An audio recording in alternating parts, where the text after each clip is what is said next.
sulok ng bakuran, kung saan nakapaligid ang mga hayop.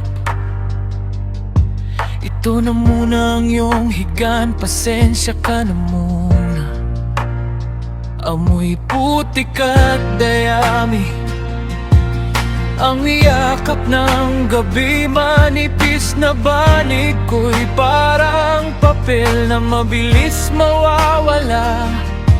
Umulan man o maaraw, sa semento ako natutulog. Rinig ko ang kanilang paghinga, parang ako rin silang nakakulong. Naghiwalay ang mga magulang, hindi ko alam kung bakit. Iniwan nila ako dito, sabay sabing sandali lang babalikan kita. Ngunit ang sandali lumipas nang hindi ko namamalayan. Naiwan akong nag-isa sa mundong tila hindi ako kabilang. Ito ba ang aking kapalaran? Nasa kulungan ng iba ko tinirahan. May dugo akong tao, hindi hayop na walang boses. Hinihintay ko ang araw na ako'y makalaya. Ito ba talaga ang kapalaran? O may pag-asa pang naghihintay sa akin? Hindi ako baboy, may pangarap akong sarili. Balang araw may tahanan akong tatawagin kong aking. Tuwing umagay, bumabangon bago pa sumikat ang araw. Hindi dahil masipag, kundi dahil sa lamig ng sahig. Naghuhugas sa gripo, kumakain ng mga tira. Kapag may bisita'y tinatago, parang ako'y isang kasalanan. Ngunit isang gabi, may bigla lumapit sa'kin. Umungol siya tumabi, init ng katawan niya'y naramdaman. Hinaplos ko ang kanyang ulo, bulong kong okay lang.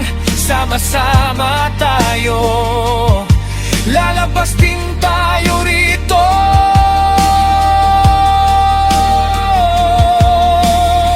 Hindi ko alam kung kailan, hindi ko alam kung paano. Ngunit may isang bagay na alam kong totoo.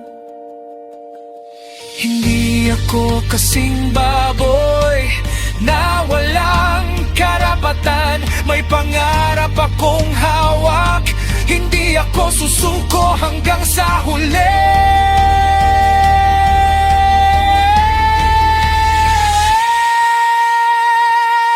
Ito ba ang aking kapalaran? Nasa kulungan ng iba ko tinirahan. May dugo akong tao, hindi hayop na walang boses. Hinihintay ko ang araw na ako'y makalaya. Ito ba talaga ang kapalaran? O may pag-asa pang naghihintay sa akin? Hindi ako baboy, may pangarap akong sarili. Balang araw may tahanan akong tatawagin kong akin. Balang araw, lalabas din ako rito.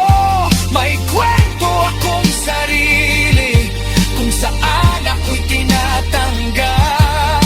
Hindi na kailangang magpasalamat, hindi na kailangang matakot. Ito ang aking pangarap.